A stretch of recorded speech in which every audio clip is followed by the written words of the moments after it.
You know how each school has that one couple who's just a little different? Always in the back of the class, both in black hoodies, sitting on the floor, heads pressed together, touching each other as if they were Edward and Bella. And if you ever made the mistake of overhearing them, instant regret. You'll catch whispers of "I love you" every 5 seconds, followed by strange nicknames like "My Dark Princess" and "Bubblegum," while they stare into each other's souls. And it doesn't stop there. Then come the animal noises. You'll hear hissing and barking. One of them even wears a collar, sharing bites of snacks like we came to school to watch a low-budget Lady in the Tramp. Just when you think it can't get worse, his hands vanish. He leans in, doing who knows what in class, and you hear her whisper, "Stop, we're in class." It's crazy. And no matter how much you try to avoid them, they're always there. They sprint to lunch as if they haven't eaten in weeks, just to share one drink with 2 straws, making out in the most inconvenient spots, under the stairs, by your locker, or during switching periods, holding hands, walking slow, blocking you from getting to class. But when things got heated, that's a whole different story. One day someone tossed a water bottle and it tapped her shoulder. Remember this, she's in band, her guy, ROTC recruit. She started crying like she was dying. He stood up, chest puffed, eyes locked,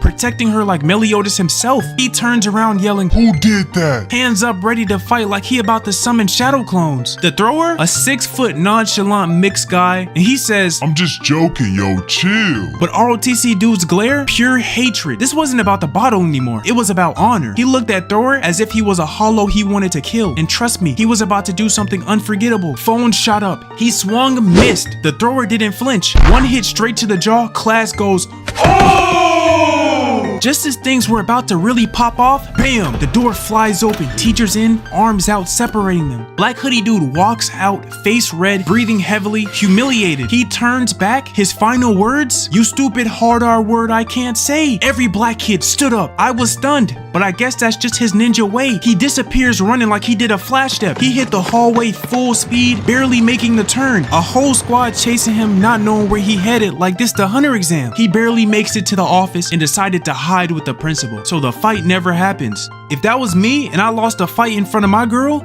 you could call me the eye of the midnight sun the way I'm hating humans. He's lucky because if they did catch him, his body would have been harder to find than a copy of Greed Island. But did the couple's relationship last? I don't know. All I know is nobody's seen him again after that day. Did anyone else have that teacher who was way too friendly with the girls? I swear, my PE teacher, yeah, he was the one. He wasn't just correcting their stretches. No, he was holding them long past the timer buzzing, hands lingering all over them, eyes scanning up and down, making them stretch way more than Luffy ever did. And somehow he always picked a girl as the class example. He never asked, he just pointed like they had no choice. "You, Jessica, show everyone how it's done." But it gets worse. The staring, the weird unnecessary feedback. You know it wasn't just teaching, it felt off. "You've been working out, huh? You got natural talent. I might have to give you some extra training after school." Hand picking special students like he Orochimaru. And the worst one? "I like your form, good girl." Yeah, from a 40-year-old man. At first he seemed normal until you noticed the pattern. The boys, strict dress code, shorts not below your knees, off the field. The girls, he'd made them spin around checking their outfits, emoting like this dress to impress. And even if they wore something outrageous, he'd just smile and say, "You know what? They hug you tight. I'll let you play today. Then he'd lean in, lowering his voice, But don't bring them walking distractions tomorrow." "Excuse me? Might as well give her 5 stars. "But Ma, to get in the locker room, you're not in dress code." Did I miss the theme? But here's the kicker. Guess which teams he coached? Girls volleyball, girls soccer, girls flag football, girls track and field. It's not a coincidence. It wasn't about the sport anymore. He built his own little group. You could call it the Blue Rose Squad, the way he only wanted girls on his team. Every day it felt like he was choosing his next apprentice, offering them one-on-one coaching like some self-proclaimed Hokage. But instead of being remembered by his face on a mountain, he'd be remembered by an Amber Alert. But here's where it all hits different. One month he disappeared. Rumor has it the whole class was waiting outside the locker room for gym to start. A few girls haven't come out yet, no big deal. Everyone was chatting, laughing, until screaming. The locker room door slams open. 2 girls rush out, shaking, eyes red, terrified, and they run out the gym. The room, dead silent. No more laughing, no more talking, just staring. But then the door creaks open again. And then he steps out. The girls, when he walked in, they were still getting dressed, wearing almost to nothing. They grabbed their stuff, slipped into their clothes in a panic, and ran. And then Like nothing happened, he tried to teach the class like it was any other day, but that was before the parents showed up. The next day, reports were filed, and after that, the students, they never saw him again. Apparently, he went to jail, but if he was doing girls like this in public, there's no telling what would go down after school. Ever notice the difference between what dudes tell their boys and what actually went down? Like we in class, she leans over real casual, whispers, "Can I have a piece of gum?" That's it. No smile, no wink. Nothing. Him, voice shaking, eyes dodging hers, barely getting words out. Nah, I don't got one. Ask him. Yo, Jacob, Sarah wants some gum. Like she hit him with a sexy jutsu. End of story. But then you hear the remix later when he tells the boys, personality switched quicker than Zenitsu. Bro. You know the girl I've been crushing on? She asked for my gum, but the way she said it was different. She was looking at me, eyes locked in, biting her lip, making noises like Hinata. She ain't say a piece of gum. She said, I want your gum. Spit it in my mouth. I said, chill. And then she slid the paper over, wrote her number with my pencil, and whispered, call me tonight. Whole lunch table screaming, yeah! Nah, you capping. But by the next day, rumor spreads, she finds out. Now most girls, they'd flip out, run to their friends, scream, cry, but not her. He walks in class nervous, thinking the moment he sees her, he's about to get slapped, punched, something. Door opens, she walks in. No smile, no books, eyes locked on him. Closer, closer, closer. And then she just walks right past him. Each step heavier than the last. Time passes, but she doesn't say a word. Instead, she writes a note, folds it up, passes it to one student, then another, making its way across the room, almost to him, when the teacher snatches it, walks to the front of the class, unfolds it, and reads it aloud. Meet me near the stairs. Whole class laughing.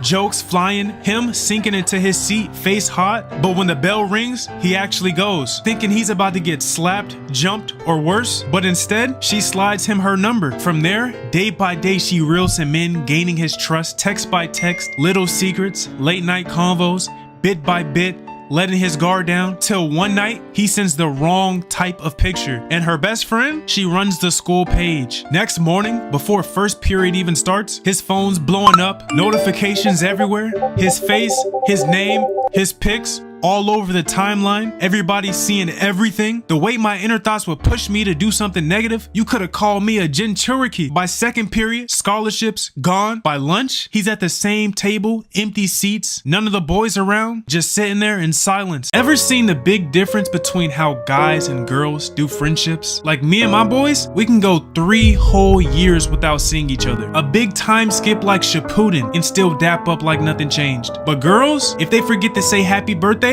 they're no longer friends. You could ask me, do you know his birthday? Nah. Her? January 13th, 2006, and she's a Capricorn. Do you know where he's from?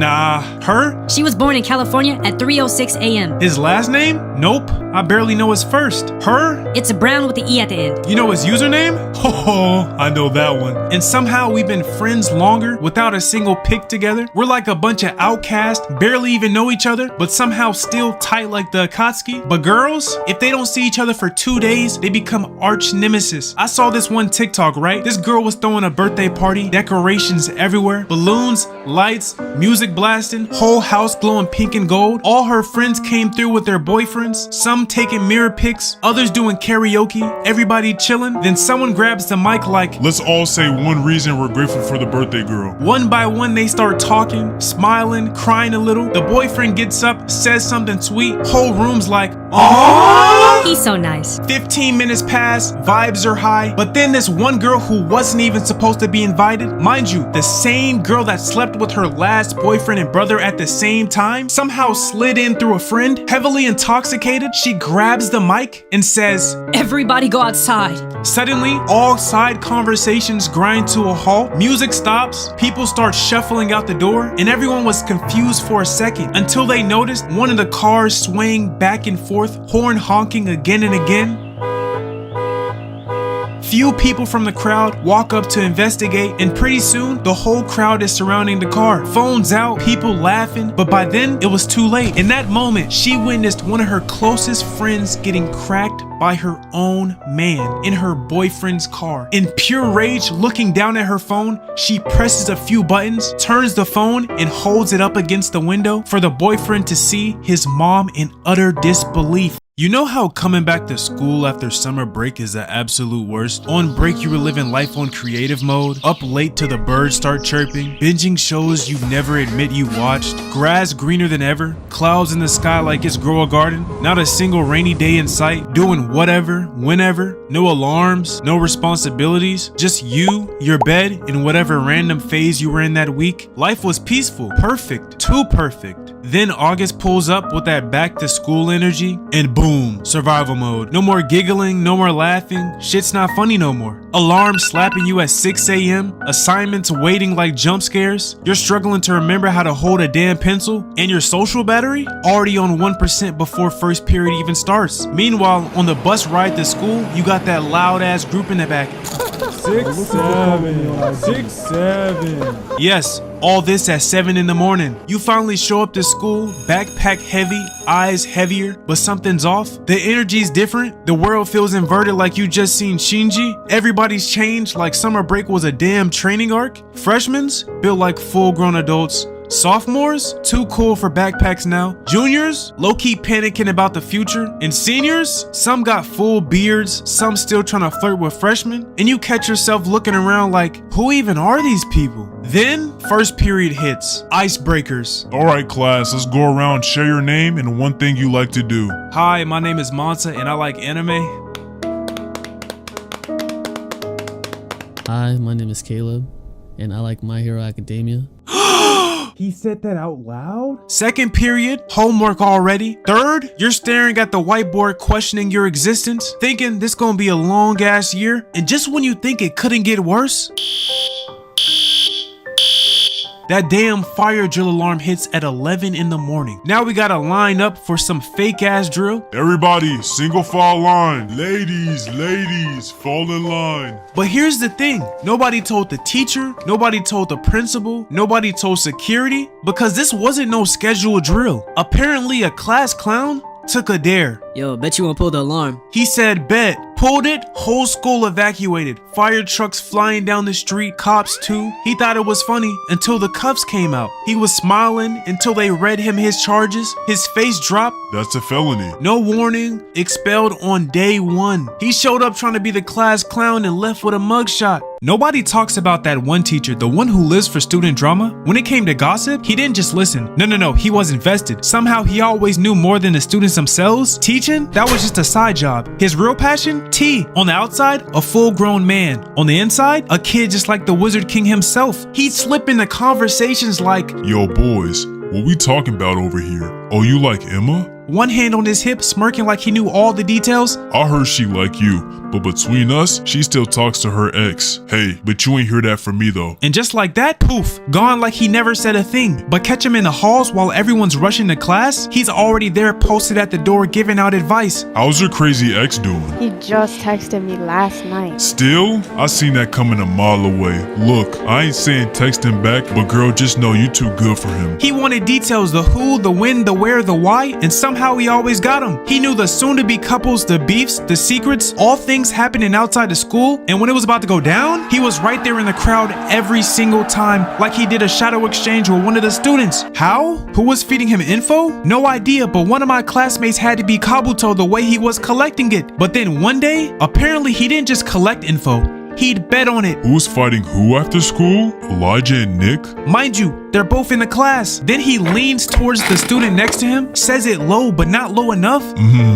I got my money on Nick. You see how big he is? Elijah overheard. Nah, man, you don't know me. I got hands. Oh, so you got something planned. Elijah opens his mouth, but before a single word drops, Nick cuts in. We gon' find out. And just like that, the teacher got exactly what he came for. Watching him was like seeing Aaron shift fate itself, planting thoughts, pulling strings for a different outcome. This man wasn't here to stop the drama. He came to ignite it, and guess what happened? Same day, Elijah spotted Nick down the hall. The world around him blurred, voices faded, bell ringing, didn't even hear it. It was just him and Nick. But he doesn't charge, he walks slow, step, step, step. No words, no warning, no backpack, eyes locked in, fist clenched, like he already knew what had to happen. Then, chaos. A shove, not to Nick, but to a random girl trying to squeeze by. She hits the locker, screams.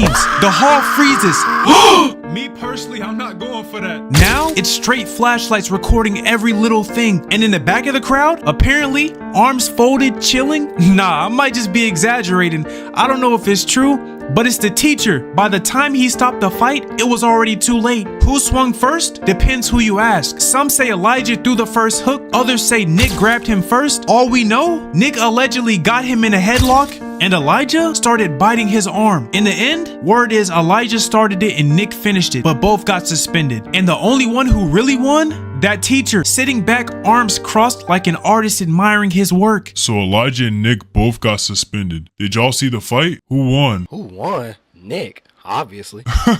I told y'all, kid fails every test I give him. He gotta be good at something. Having a hallway crush is actually humiliating. It's not for the weak. They don't even have to say a word. They just show up and boom. Your heart skipping, ba-boom, ba-boom, ba-boom. Hands twitching like you're dying inside. They walk past, you freeze like they hit you with a flash step, gone before your brain can even catch up. And somehow they're the reason you hate Fridays and love Mondays. It's the real reason you wake up in the morning, not for school, not for breakfast, but for a chance to see them in the halls. And that tiny bit of hope, it'll have people doing the wildest things. You start sprinting out of class, taking the long way, looping the halls, all for 0.1 seconds of eye contact. Yeah, I remember my first, 9th grade. Didn't even know her name, but I knew her walk, her laugh, her whole schedule down to the minute. Teachers like, No, the bell doesn't dismiss you, I do. I'm already gone. All for what? A glance? Like that was gonna fix my whole life? In my head, I imagined it all. The convo, the laugh, the sparks, turning thoughts into reality like my name's Grimmy. And it's not just me, everybody plays that game. Eye tag. You look,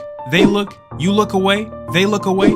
Then you look back, and now you're decoding 0.7 seconds of eye contact like it's a secret message. Standing there mad at yourself for not saying anything, fighting demons mentally like you a Hashira. So you whisper the lie we all rehearse. Tomorrow, I'll talk to them tomorrow. But when tomorrow comes, you don't, and now you're stuck in a loop. Same hallway, same silence, same regret. Like your Subaru reliving the same scene again and again. And just when I was about to give up, something changed. She's there, walking, alone, no friends, no distractions, just her. It felt like fate. So I walked up, heart pacing. Hey, can I get your Instagram? She looked up, smiled, then boom. Her whole friend group popped out the shadows like they were summoned. She laughed loud, then one of them goes, He really thought she liked him. She looked me dead in the face and said one word. That's when I knew I was never walking through that hallway again. Ew! But then it got worse. She screams, Fuck no. and walked off laughing like it was nothing. But then it spread fast. Even my own friends started saying it, mocking me. I went home.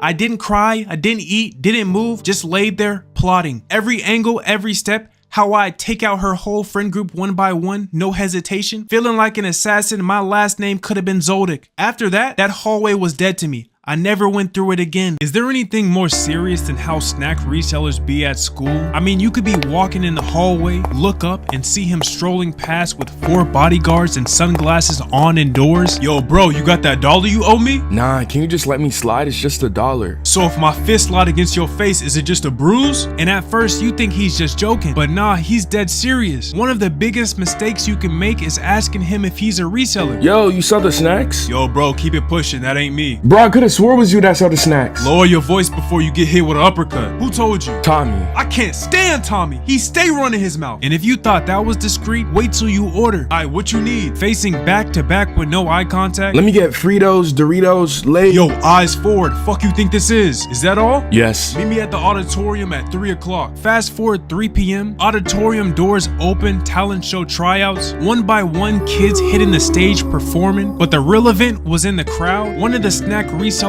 henchmen walks in like he's just another student, but he's really doing drops. Row 8, Talkies. Row 6, Fritos, Capri Suns. Quick handoffs in and out. But when he gets to row 5, he suddenly freezes. Why? Because today just happened to be our annual police dog search day. 3 officers walk in with canines. The whole room goes quiet. Each dog starts walking row by row, sniffing bags, jackets. Then it reaches the henchman, sniffs his bag. cop stops, then slowly sits down. The cop looks at him and says, Open the bag. Now the whole row turns their head as he slowly pours everything out. Talkies, Doritos, Capri Suns. But the dog didn't stop for the chips. Hidden in the pile was a capsule of Adderall for his ADHD and a fat stack of cash. The cop put 2 and 2 together without a second thought, threw him in cuffs. Long story short, he gets suspended, everything confiscated, including the money he owed the seller. A week passes and he comes back to school, walking into the bathroom, and suddenly he hears 4 pairs of footsteps behind him. The seller asks him where's his money. The henchman says the police took it. Blinded by rage, the seller ends up waterboarding him in a used toilet. The sound of keys jingling was the only thing that saved him from drowning that day. All of them ended up getting expelled, and from that day on, I learned one thing: never ever mess with the school snack reseller.